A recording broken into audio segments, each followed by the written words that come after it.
$9 million. That's how much in total the engineering school collected in student fees this year.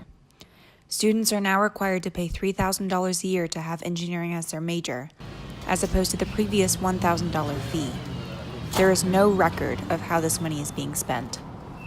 I have been asking for an accounting of how those fees have been spent, and I have not heard anything. This is Dr. Buell, the engineering professor who is the driving force in uncovering where all of that money has gone.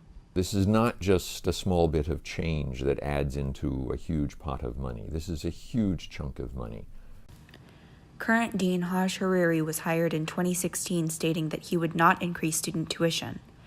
After he was named dean, he immediately proposed increasing student fees under the pretense that the new money would be used only to improve undergraduate studies. One of the 4 or 5 bullet points in the justification for the new fee was labs.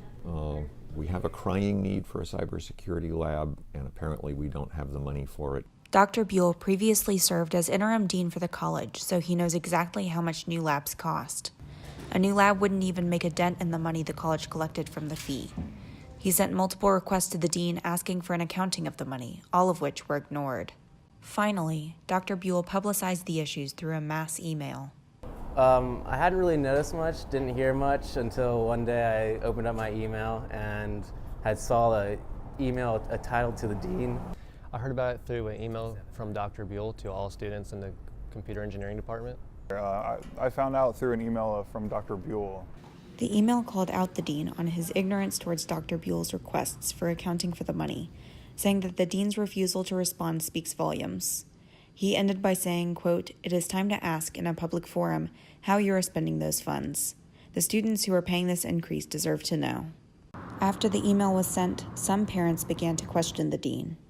Some of the parents of students have received brief responses from the dean. But the responses were vague and still yielded no information about the money. We have a legislature that wonders where the money is going. There is still no accounting for the money, and the fee is planned to continue from now on. In the meantime, Dr. Buell discovered a way around paying the fee by having students declare engineering as their secondary major. It's almost unethical for us as faculty not to help the students game the system. Simply put, There's something the matter with the system.